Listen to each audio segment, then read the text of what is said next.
백성이 무엇이기에 이처럼 즐거운 마음으로 드릴 힘이 있었나이까. 모든 것이 주께로 말미암았사오니 우리가 주의 손에서 받은 것으로 주께 드렸을 뿐이니이다. 역대상 29장 14절의 말씀입니다. 기도드리겠습니다.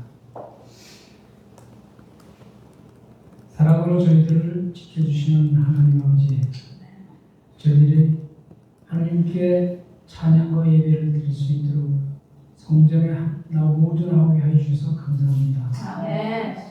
저희들이 하나님의 절에 나오면서 하나님께 드리는 작은 성금이라도 잊지 않고 드릴 수 있게 은혜를 베풀어 주셔서 또한 감사합니다. 아멘. 이 모든 작은 성금이라도 하나님의 사업에 보탬이 되고 하나님의 영광을 빛낼 수 있는 초석이 될 수 있도록 쓰임을 간절히 기도드립니다. 저희들이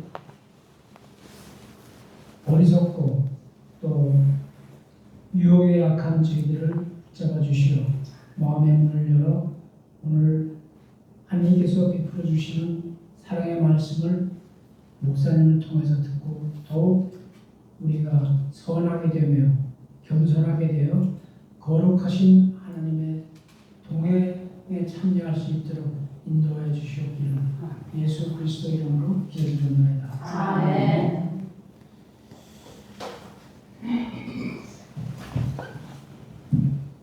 여러분들이 오래 기다리셨죠? 드디어 특참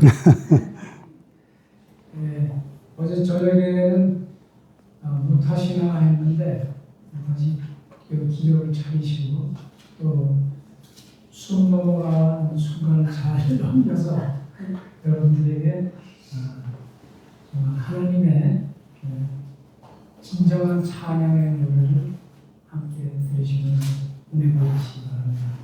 김봉영 집사님과 양정자 집사님의 두 분의 뭐라고 해야 되나요?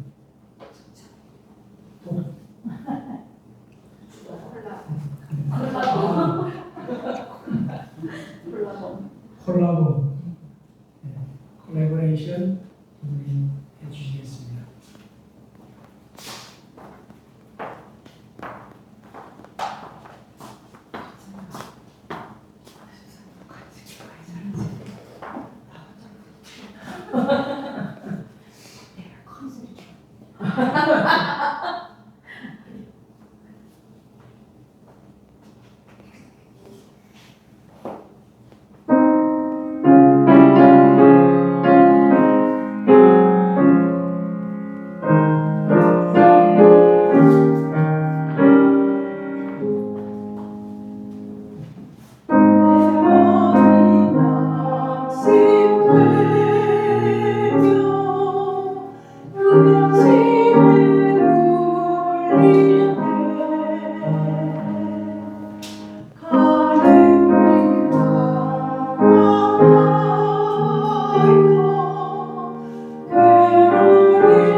집사님 특찬 감사합니다. 예, 집사님 특찬 감사합니다.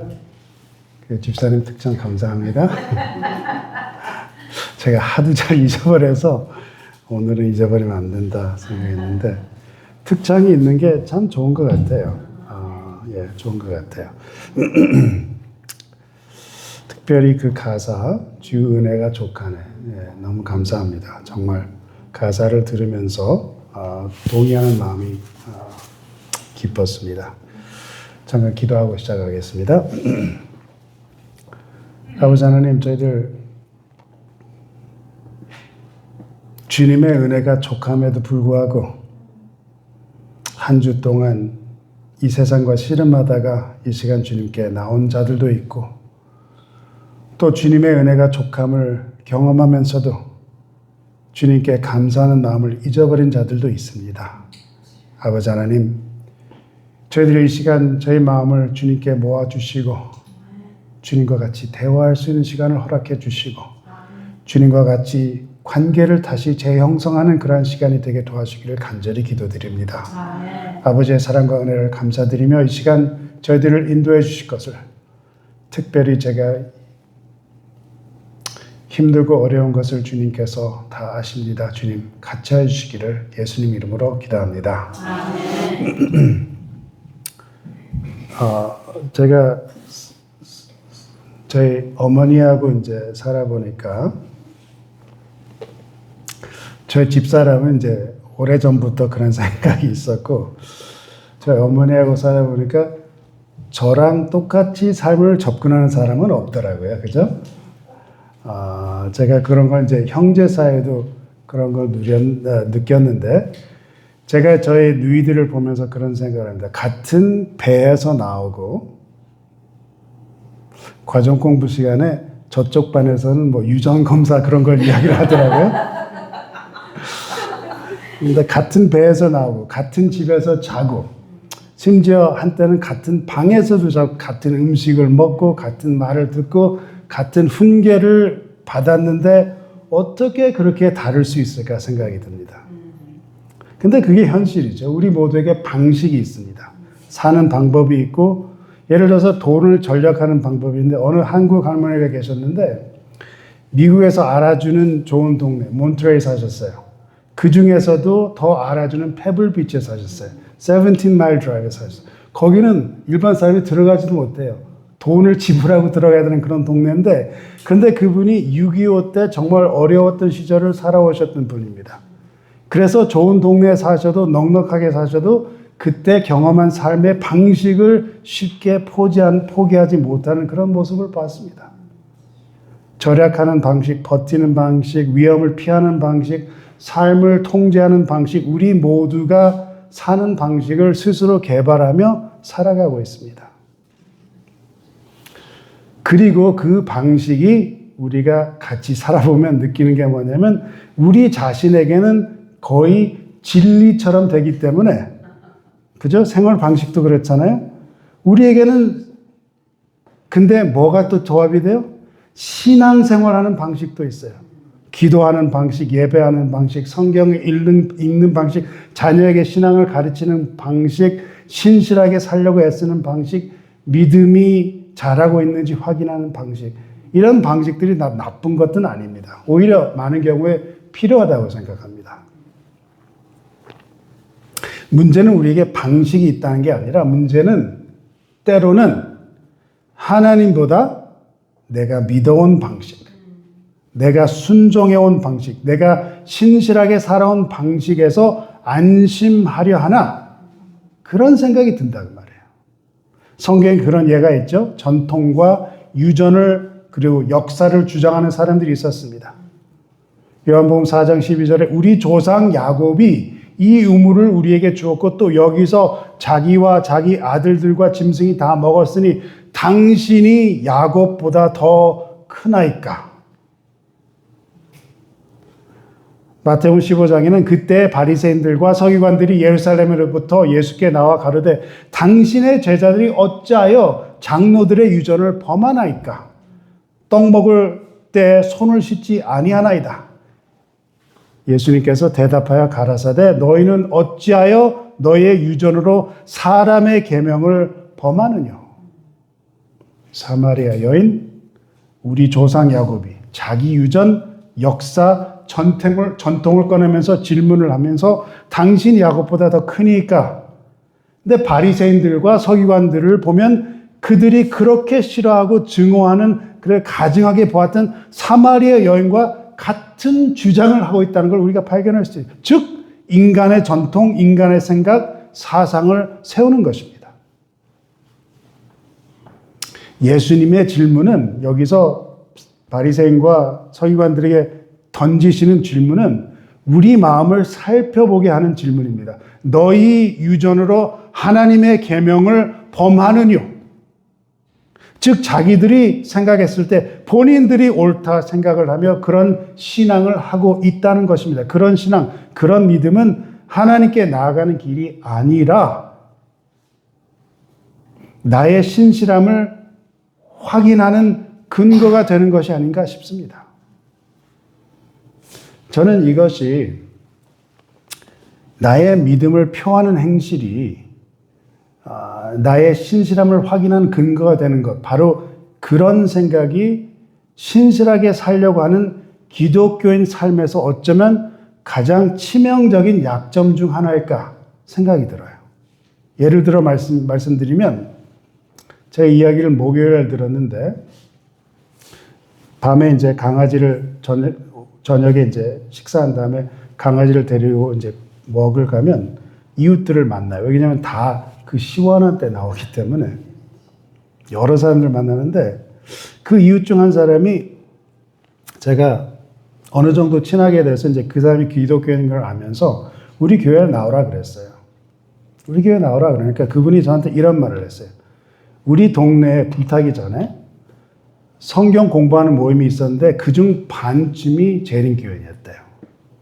자주 모이고 즐거운 모임이고 사람들이 자기가 보니까 재림교인들이 좋아 보여서 식사도 이 사람들이 다 같이 어울리면서 때로는 같이 했는데 그렇게 이야기해 주면서 저에게 이렇게 말을 더 했는데 어느 한 번 저녁 식사를 하던 중 자기가 그 사람들에게 진지하게 질문을 했대요. 나도 당신들 교회에 들어갈 수 있을까? 재림교인으로 내가 살 수 있을까? 그런 질문을 하니까 어떤 답을 받았냐면 당신은 안 돼. 왜냐하면 당신은 우리가 믿는 교리를 믿지 않기 때문에 안 돼. 제가 그 이야기를 들었을 때 제 마음이 아주 아팠어요. 성경을 볼 때 제자들이 예수의 명령을 따라 침례를 줄 때 교회 안에 사람들이 들어올 때 그 침례라는 문턱을 지날 때 어떤 문턱을 지나야 교회 안에 은혜 안에 들어올 수 있었나요? 기억하세요? 어떤 분이 있었어요? 생각해 보시기 바랍니다. 그리스도인 안에, 때로는 재림교인 안에 갈등이 있을 때가 있습니다. 우리는 일반적으로 이렇게 말합니다. 구원은 오직 믿음이다. 은혜로 구원받는다. 예수님이 우리를 구원하신다. 근데 마음 한쪽에 걸리는 게 있어요. 재림교인들. 우리가 일반적으로 믿음에 관해서 이야기를 합니다. 그러나 우리 마음에 이런 갈등이 있어요. 믿음으로 구원받는데 그러면 십계명은 어떻게 되는가? 안식일은 어떻게 되는가? 순종은 어떻게 되는가? 거룩한 삶은 어떻게 되는가? 이런 갈등이 있어요. 무엇을 가지고 어떤 행실로 나의 믿음을 표하는 그런 것이 되나? 어떤 문턱을 두어야 하나? 제 마음에 이런 갈등이 살짝 있습니다. 우리 교우님 사이에 이런 갈등을 겪으셨는지 궁금합니다. 얼마 전에 어떤 교회에서 갈라디아서를 설교하시는 분이 율법이 더 이상 우리를 메어놓지 않는다는 것을 설명하면서 우리 재림교회에서 율법 폐지가 안식일 계명에도 적용된다고 설교했다고 제가 들었는데, 여러분 그 말을 들으면 여러분 마음이 어떠세요? 율법 폐지가 안식일 계명까지도 적용이 된다. 우리 마음속에 살짝 불편함이 있어요. 왜냐하면 우리는 믿음으로 구원받는다 말하지만 동시에 이런 질문이 우리 마음속에 일어납니다. 그래도 뭔가 내가 해야 되지 않을까? 순종해야 되지 않을까? 안식일을 기억해야 되지 않을까? 하나님의 계명을 가볍게 여길 수는 없지 않는가?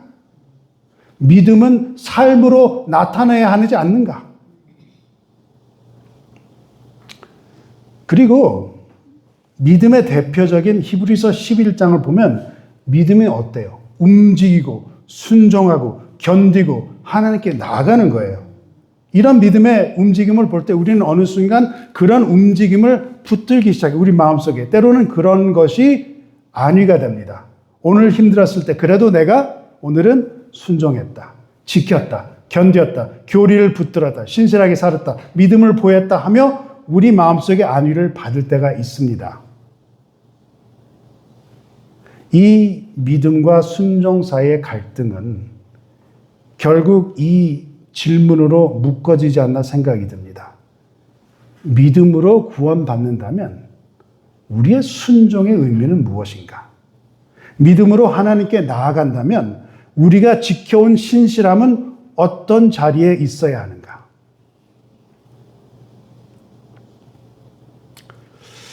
제가 여러분들의 질문을 드리고 싶어요. 우리 단체, 우리 교회로서 우리 교회 문턱은 어떤 문턱인가?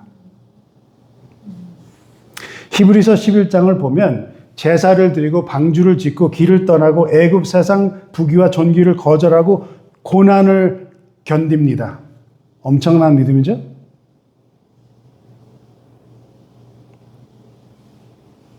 그렇게 생각 안 하세요? 그런데 히브리서 11장의 결론을 혹시 기억하시나요? 어제 장로님 살짝 말씀하셨는데 모든 믿음의 행동을 한 사람도 완성자가 아니었다고 말을 해요. 히브리서 11장은 믿음의 행동을 부정하지 않습니다. 오히려 믿음으로 살다가 믿음으로 죽은 인간의 가장 아름다운 모습을 보여줍니다. 그런데 그 장의 마지막에서 성경은 이야기합니다. 그들은 믿음으로 증거를 받았지만 온전하게 되지는 못했다. 39절 이 사람들이 다 믿음으로 말미암아 증거를 받았으나 약속을 받지 못하였으니 40절 이는 하나님이 우리를 위하여 더 좋은 것을 예비하셨은즉 우리가 아니면 저희로 온전함을 이루지 못하게 하려 하심이니라. 대표적인 믿음 중에서 정말 대표적인 믿음들만 묘사된 11장이에요. 36절 38절까지 보면 또 어떤 이들은 회롱과 채찍질뿐 아니라 결박과 옥에 갇히는 시험도 받았으며 돌로 치는 것과 톱으로 켜는 것과 시험과 칼에 죽는 것을 당하고 양과 염소의 가죽을 입고 유리하여 궁핍과 환난의 학대를 받았으니 저희가 광야와 산중에 암혈과 토굴에 유리하였느니라. 믿음으로 살다가 믿음으로 죽는 인간의 가장 아름다운 모습을 보여주면서 근데 결론은 뭐라고요? 그러나 그것이 충분치 아니하다라는 것이에요. 히브리서 11장을 끝까지 읽으면 만약에 이 저자가 하는 이야기가 히브리서 11장이 끝이라고 우리가 거기서 읽으면 저는 참 비참한 말씀이라고 생각해요. 때로는 우리가 히브리서 11장은 참 좋은 장이다, 참 아름다운 장이다 생각할 수 있지만 만약에 이 아름다운 믿음장이 40절에 마치고 그 후에 더 이상 없다면 저는 비참하게 읽을 수밖에 없는 이유는 이렇게 놀라운 믿음을 보여준 자들이 온전함을 이루지 못했다면 나는 절대 가능성이 없구나 생각이 확실하게 들기에 저는 이 11장을 읽지 않고 피할 수밖에 없지 않나 생각이 들어요. 만약에 이런 믿음이 요구된다면 정말 높은 문턱이 아닌가 싶습니다. 실은 우리가 생각하는 우리 자신을 지키는 우리 정도 말로는 안식일을 지킨다는 그런 믿음은 히브리서 11장의 문턱을 건널 수 있을까? 그런 생각이 들어요. 그러나 이번 주에 제가 이 교과 때문에 제가 11장을 여러 번 읽었는데 읽으면서 제가 11장이 거기서 마치지 않고 12장으로 넘어가는 거에 제가 참 감사합니다. 12장 1절입니다. 이러므로 우리에게 구름같이 둘러싼 허다한 증인들이 있으니 모든 무거운 것과 얽매이기 쉬운 죄를 벗어버리고 인내로서 우리 앞에 당한 경주를 경주하며 2절은 다 외우시죠? 믿음의 주요 또 온전케 하시는 이인 예수를 바라보자. 저는 그 앞에 있는 즐거움을 위하여 십자가를 참사 부끄러움을 개의치 아니하시더니 하나님 보좌 우편에 앉으셨느니라. 그러므로 예수를 바라보자. 11장의 핵심이 11장에 있지 않고 12장에 나타난다는 거예요. 11장의 가장 아름다운 믿음의 삶도 단지 뭐라고요?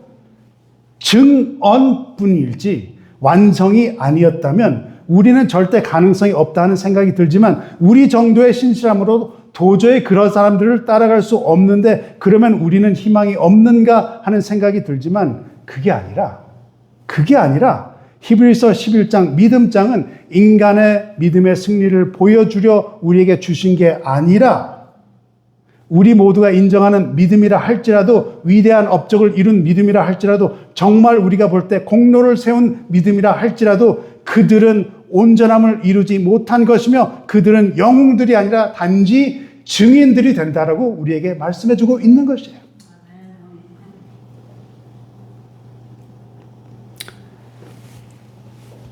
확실하게 증인이라고 표현했죠. 1절 보면 12장 1절 이러므로 우리에게 구름같이 둘러싼 허다한 증인들이 있으니. 근데 이 증인들이 무엇을 증언하였나요? 히브리서 11장을 집에 가서 다시 읽어보시기 바랍니다. 보지 못하는 사람들이었지만 그러나 하나님이 약속하시는 더 나은 것, 보이는 이 세상이 있지만 보이지 않는 더 나은 것, 그것을 바라봄으로 바로의 공주의 아들이라 칭함을 받았지만 하나님 백성과 함께 고난받기를 더 좋아하고 나온 바 본향으로 돌아갈 기회가 있었으나 더 나은 본향을 사모하고 믿음으로 독생자를 바쳤지만 이미 말씀하시기를 내 자손으로 칭할 자는 이삭으로 말미암음으로 하심을 믿고 능히 죽은 자 가운데서 다시 살리실 줄로 생각한 뒤 비유컨대 죽은 자 가운데서 도로 받은 것이 보이는 것이 있지만 보이지 않는 더 나은 것을 바라는 그 믿음. 이 증인들이 무엇을 어느 쪽을 가리키며 증언을 하느냐 하면 12장 2절 믿음의 주요 곧 또 온전하게 하시는 예수를 바라보라 하는 그 손가락질 하는 그것이 그들의 증언이라 그 말이에요. 저는 여기서 문턱을 다시 생각해 봅니다. 교리 중요하고 진리 중요합니다. 교회는 막연한 영성 위에 세워지는 건 아닙니다. 요즘 교회에 그런 교회들이 많이 있어요. 영성을 강조하고 성령을 강조하고 자기가 받은 성령에 충실하기만 하면 돼요. 그러나 모든 교회, 우리 교회에도 어려운 질문이 던져지지 않나 생각이 듭니다. 우리는 무엇으로 교회 문턱을 삼고 있나? 우리는 무엇을 하늘나라 문으로 믿고 있나? 저의 마음에는 이 질문은 단지 우리가 저 사람을 어떻게 받아들이는가 그런 문제보다 나는 무엇을 붙들고 하나님 앞에 서려고 하는가의 문제라고 생각이 됩니다. 나는 하나님 앞에 설 때 나는 무엇을 붙잡으려고 생각하나? 하나님 앞에 설 때 내가 붙든 것이 교리인가?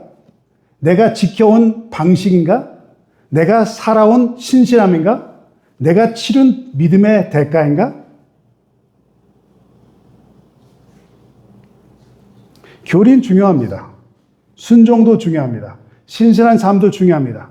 그러나 그것들이 하나님께 나아가는 문이 아니에요.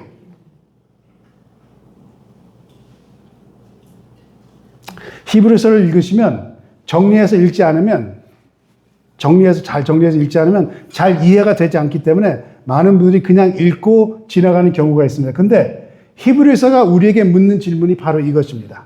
죄인이 어떻게 하나님께 나아갈 수 있는가? 그게 질문이에요. 그게 그 책의 핵심 질문이에요. 무엇으로 하나님 임재 안으로 들어갈 수 있는가?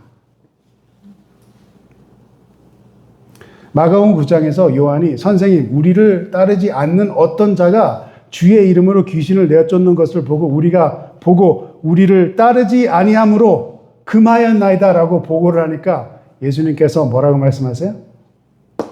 금하지 말라.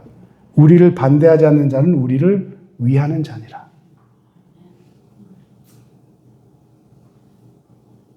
우리가 주장할 교리가 있다고 생각됩니다. 다시 말하지만 교리가 중요하지 않다는 말이 아니고 진리가 중요하지 않다는 말이 아닙니다. 그러나 우리 교리, 우리 방식, 우리 공동체 정체성이 다른 사람이 하나님께 나아가는 길에 문턱 방해가 되지 않아야 된다는 거예요. 우리의 질문은 단순히 죄인이 어떻게 하나님 안으로 들어갈 수 있는가? 그게 질문이라 그 말이에요. 이번 주 교과가 믿음에 관한 내용이기 때문에 히브리서 12장에 믿음의 주요 곧 또 온전하게 하시는 이인 예수를 바라보자, 이 구절을 어떻게 다루는가 제가 관심 있게 읽었습니다. 여기서 이 믿음의 주요라는 표현은 때로는 이제 영어로 이제 어떤 단어로 이제 번역이 되면 저자라고 그래요. 저자. 그러니까 주라는 단어가 이제 세 가지 의미가 있는데 첫째는 주고 그다음에 두 번째가 이제 저자라는 그 단어가 표현이 되는 저인데 즉 그 말은 우리 안에 믿음을 처음부터 어떻게 써주시는 거예요. 써주시고 끝까지 온전하게 하시는 분이 예수님이다 하는 이 구절. 어떤 면에서 보면 믿음에 대한 핵심 구절이죠.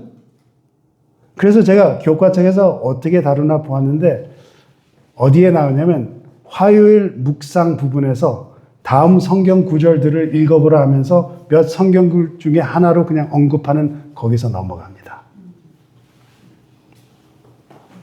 믿음을 이야기하면서 저는 이 구절이 중심에 있지 않는 것을 보면 저는 생각했습니다. 우리 교회는 믿음을 무엇이라고 생각하나? 믿음은 단지 내가 무엇을 하는가의 문제입니까? 믿음은 내가 얼마나 신실한가를 증명하는 문제입니까? 믿음은 나의 순종을 쌓아 올리는 문제입니까? 히브리서는 그렇게 이야기하지 않아요. 히브리서는 그렇게 이야기하잖아요. 히브리서 11장 6절 믿음이 없이는 하나님을 기쁘시게 하지 못하나니 하나님께 나아가는 자는 반드시 그가 계신 것과 또한 그가 자기를 찾는 자들에게 상 주시는 이심을 믿어야 할지니라.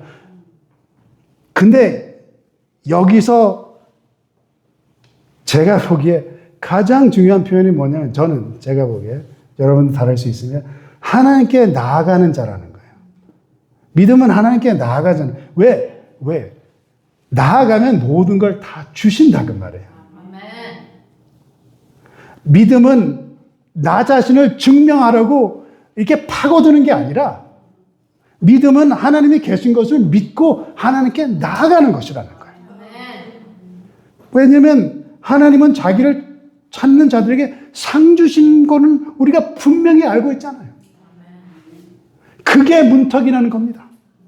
히브리서 저자는 딱 한 가지, 처음부터 끝까지 말하는 게 이 하나님께 나아가는 길이 누구라고 그래요? 예수라고 그래요. 처음부터 끝까지 히브리서는 예수님에 관한 책입니다. 예수님이 더 좋은 것이다.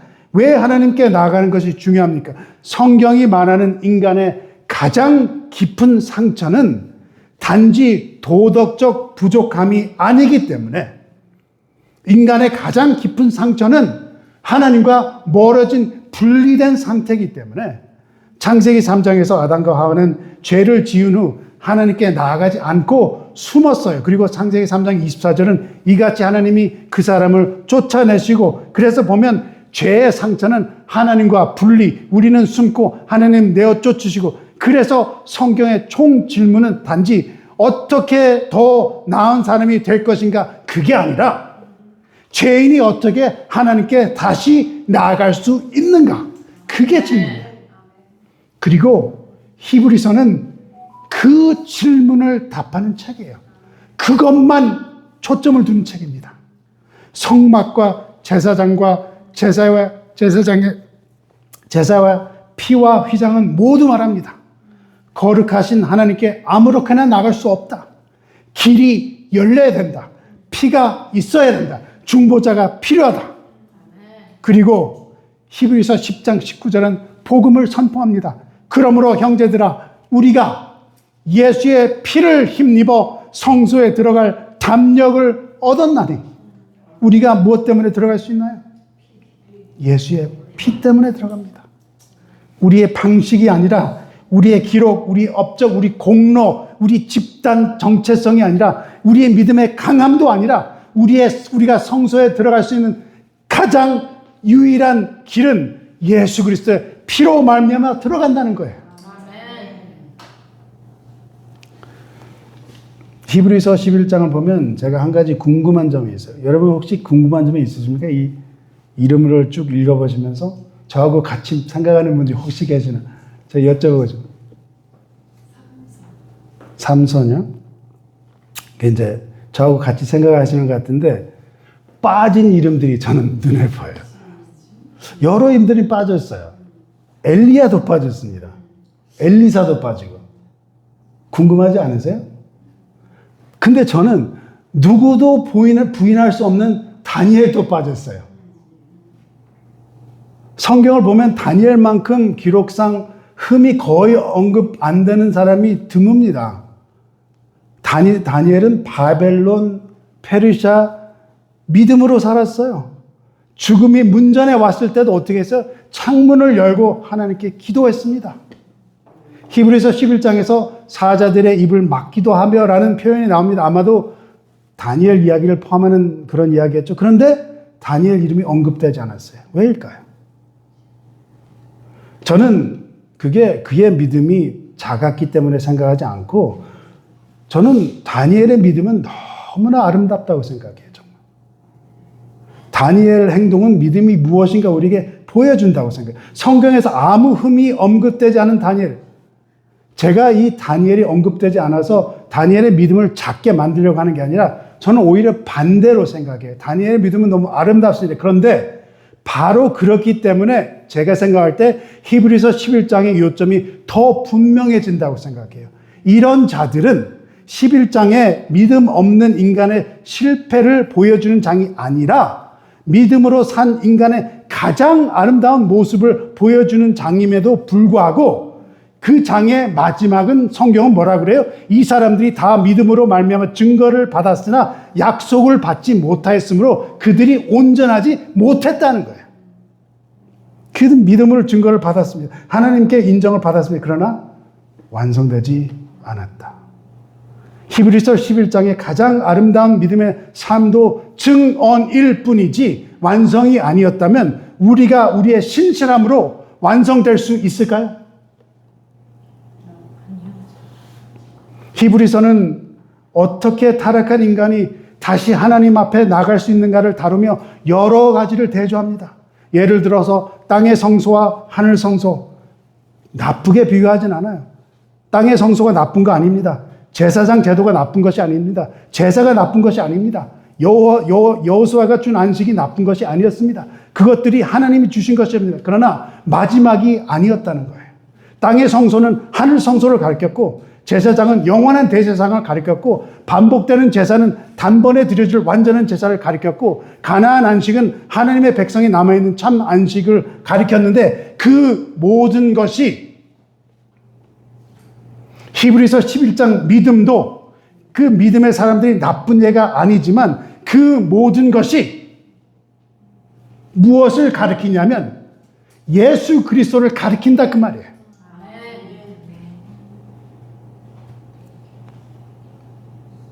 아벨, 에녹, 노아, 아브라함, 사라, 모세, 라합, 선지자들, 고난받은 자들, 순교자들, 이 사람들이 약한 예들이 아닙니다. 강한 예들이에요. 그들은 성취 보기 전에 믿었습니다. 결과를 보기 전에 순종했습니다. 쉽지가 않아요. 그들은 세상이 눈에 보이는 것을 제시할 때 대신 보이지 않는 하나님을 선택했습니다. 그들은 순종의 대가를 따를 때 견뎌야 했습니다. 제가 다시 읽겠습니다. 또 어떤 이들은 회롱과 채찍뿐만 아니라 결박과 옥에 갇히는 시험도 받았으며 돌로 치는 것과 톱으로 켜는 것과 시험과 칼로 죽는 것을 당하고 양과 염소의 가죽을 입고 유리하여 궁핍과 환난과 학대를 받았으니 저희가 광야의 산중과 암혈과 토굴에 유리하였느니라. 누가 이런 믿음을 누가 감히 조롱할 수 있겠습니까? 그들의 믿음은 진짜였어요. 그들의 순종은 값비쌌습니다. 그들의 증언은 거룩했습니다. 그러나 히브리서 11장 39절은 다 믿음으로 말미암아 증거를 받았으나 약속을 받지 못하였다 하면서 인정을 받았지만 약속을 충만하게 받지 못했다면서 40절에 나가서 이는 하나님이 우리를 위해 더 좋은 것을 예배하셨은즉 우리가 아니면 저희로 온전하게 함을 이루지 못하게 하려 하십니다.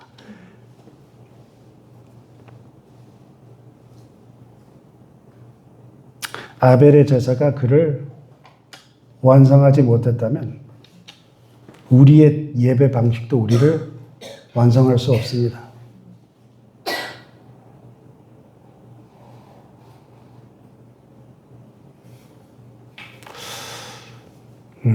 제가 오늘 좀 너무 비판적이라 제가 이 말은 삼가하겠습니다.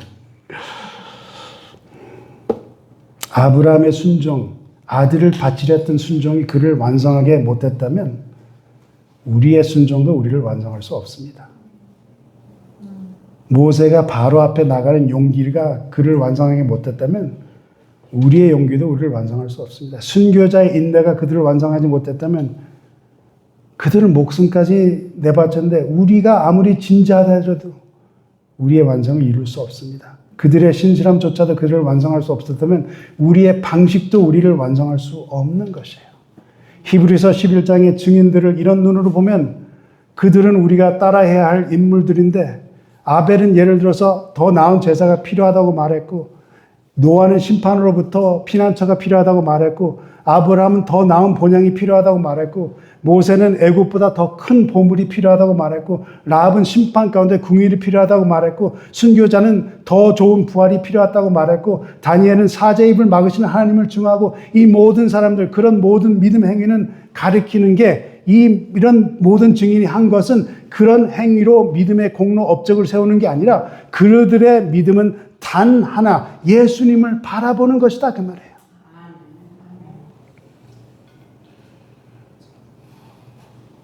제가 이거를 말씀드리고 싶어요. 히브리서가 말하는 건 방법이 아니라 존재를 가리킨다는 걸 제가 말씀드리고 싶어요. 처음부터 하나님께서 더 나은 방법을 약속하신 것은 그 더 좋은 방법이 아니라 한 분을 약속했다는 거예요. 죄 이후에 하나님은 아담과 하와에게 단순한 자기 개선 계획을 주지 않으시고 더 노력해라, 더 다시 올라오라, 너 자신을 완성하라 그렇게 말씀하신 게 아니라 하나님이 약속하신 게 뭐예요? 내가 너로 여자의 원수가 되게 하고 내 후손도 여자의 후손과 원수가 되게 하리니 여자의 후손은 내 머리를 상하게 할 것이요 너는 그의 발꿈치를 상하게 할 것이니라. 누군가 오실 것이라는 겁니다.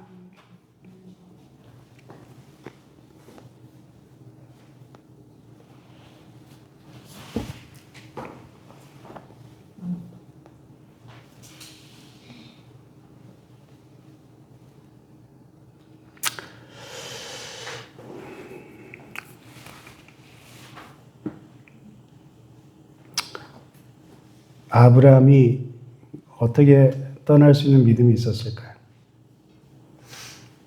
하나님이 지으실 성을 바라보았기 때문에. 이는 그가 하나님이 계획하시고 지으실 터가 있는 성을 바랐습니다. 근데 그게 어떻게 성취됐어요? 내 아버지 집에 거할 것이 많도다. 그러지 않으면 너에게 일렀으랴. 내가 너희를 위해 처소를 예배하러 가느니 가서 너희를 위해 처소를 예배하면 내가 다시 와서 너희를 내게로 영접하여 나 있는 곳에 너희도 있게 하리라. 모세는 왜 애굽의 보화를 거절했습니까? 그는 상 주심을 바라보았기 때문에 그랬어요. 그리스도를 위하여 받는 수모를 애굽의 모든 보화보다 더 큰 재물로 여겼으니 이는 상 주심을 바라봅니다. 보좌를 거절한 이유, 상, 그 영광. 모세가 어떻게 경험했죠? 내 영광이 지날 때 내가 너를 반석 틈에 두고 내가 지나도록 내 손으로 너를 덮었다가 손을 거두리니 내가 내 등을 볼 것이 얼굴은 보지 못하리라. 어떤 보배보다 더 밝은 하나님의 영광을 보기 위해서 모세는 애굽의 보화를 포기했다는 거예요. 그런데 성도 여러분, 모세는 그 뒷모습만 바라보았지만 말씀이 육신이 되어 우리 가운데 거하심에 우리가 그 영광을 보니 아버지의 독생자의 영광이요 은혜와 진리가 충만하더라.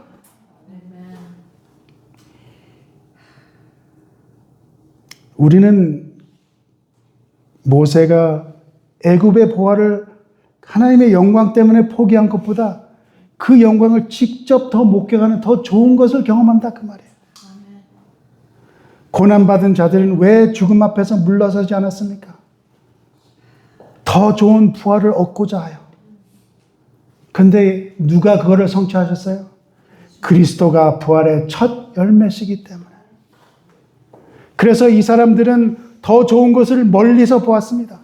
그러나 우리는 그런 모든 것이 한 사람 안에 성취된 성육식하신 가까이 거하기 위해 가까이 오신 예수 그리스도를 통해서 우리는 그거를 다 가까이 본다는 그 말이에요.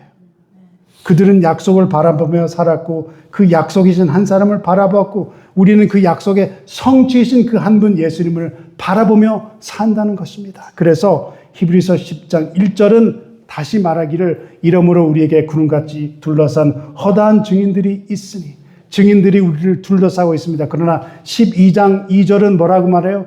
그보다 더 나아가서 믿음의 주요 또 온전하게 하시는 이인 예수를 바라보자. 히브리서는 증인들을 응시하라 하지 않고 히브리서는 증인들에게 애워 둘러싸여 있으므로 그들 모두가 가리키는 예수를 바라보자. 증인들은 우리를 둘러싸지만 예수님은 우리를 완성하십니다. 증인들은 믿음을 보여주지만 예수님은 믿음의 주요 온전하게 하시는 분이라는 것입니다. 그래서 히브리서 11장 12절은 우리가 바라보아야 할 예수님을 그냥 막연하게 말하지 않고 어떤 예수님이라고 말하세요? 그는 그 앞에 있는 기쁨을 위하여 어떤 기쁨이에요? 가까이 하시면서 같이 지내시는 기쁨. 십자가를 참으사 부끄러움을 개의치 아니하시더니 하나님 보좌 우편에 앉으셨느니라. 십자가를 참으신 예수님입니다. 부끄러움을 개의치 않으신 예수님입니다. 하나님 보좌 우편에 앉으신 예수님입니다. 예수님은 아벨은 제사를 드렸지만 예수님은 자기 자신을 드렸습니다. 노아는 방주를 지었지만 그러나 예수님은 심판 아래 죽음의 어두움 속에 들어가서 우리 모두를 그 안에 담그셔서 마치 방주와 같이 그분 안에 담그셔서 우리를 빛으로 인도하시는 분입니다. 아브라함은 약속의 땅을 향해 떠났지만 그러나 예수님은 우리를 하나님께 데려가십니다. 모세는 애굽의 보화를 거절했지만 그러나 예수님은 하늘 영광을 버리고 십자가의 수치를 받으셨습니다. 라합은 심판 가운데 궁을 받았습니다. 그러나 예수님은 심판을 자기 몸에 받으시고 우리에게 긍휼의 문을 여셨습니다. 다니엘은 사자 입에서 살아나왔지만 그러나 예수님은 죽음 안으로 들어가셔서 부활 생명으로 나오셨고 순교자들은 죽음까지 견디했지만 그러나 예수님은 죽음을 이기시고 하나님 보좌 우편에 앉으셨다는 거예요. 이 십자가에서 예수님은 우리 모두가 완성하려고 애쓰는 모든 것을 대신 이루셨기에 우리가 죄를 씻기 없기에 예수님이 자기 피로 씻으셨고 우리는 하나님께 돌아갈 길이 열 수 없기에 예수님이 자기 몸으로 길을 여시고 우리는 우리의 양심을 온전하게 할 수 없기에 예수님은 단번의 제사로 자기 백성을 온전하게 하시며 우리는 사망을 이길 수 없기에 예수님이 죽음을 지나 하나님 보좌 우편에 앉으셨습니다. 그래서 다시 말씀드리지만 히브리서 10장 19절은 그러므로 형제들아 우리가 예수의 피를 힘입어 성소에 들어갈 담력을 얻었나니 하는 것입니다. 우리는 무엇으로 하나님께 들어갑니까? 우리의 문턱을 어떻게 넘어갑니까?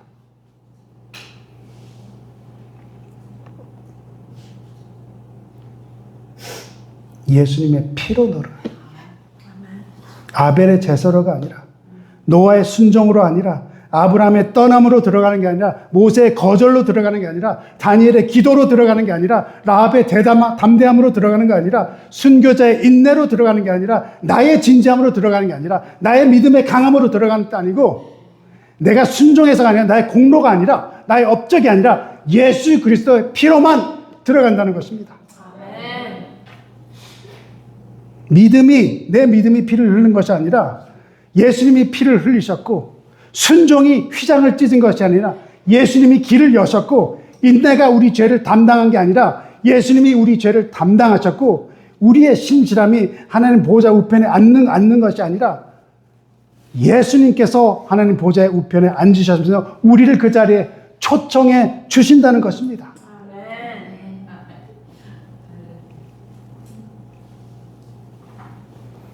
그분이 약속의 성취이고 그분이 믿음의 주요 또 온전하게 하시는 분이요. 그러므로 믿음으로 산다는 것은 내 신실함으로 내가 완성하겠다는 뜻이 아니라 믿음으로 산다는 것은 믿음인 주요 또 온전하게 하시는 예수님을 바라보며 산다는 것입니다. 분명히 순종은 사라지지 않습니다.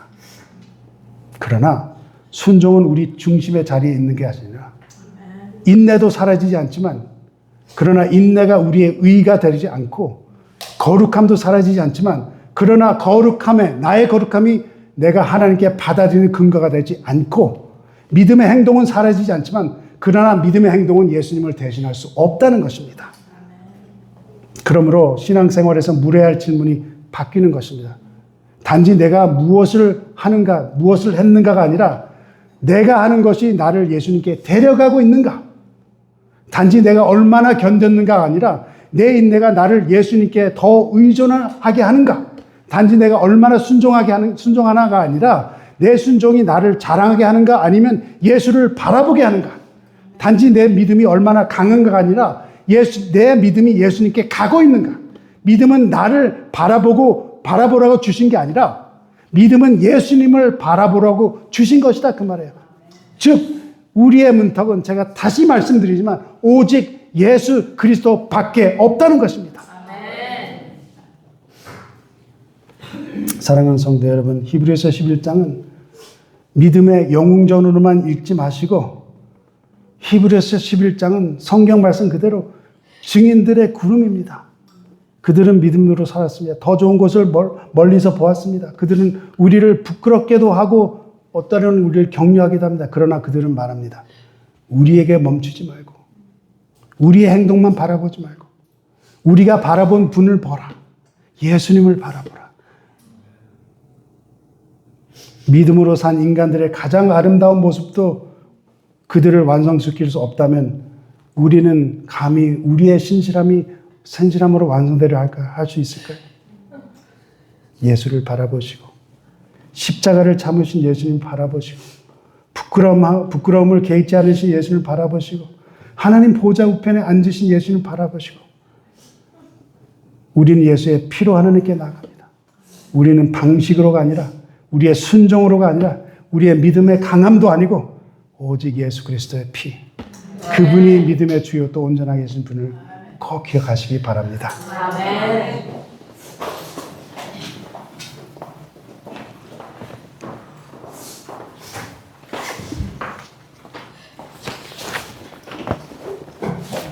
말씀드리는 감사합니다. 다음 신방에서 마지막 순위 71장 예수는 나의 힘으로 보시겠습니다.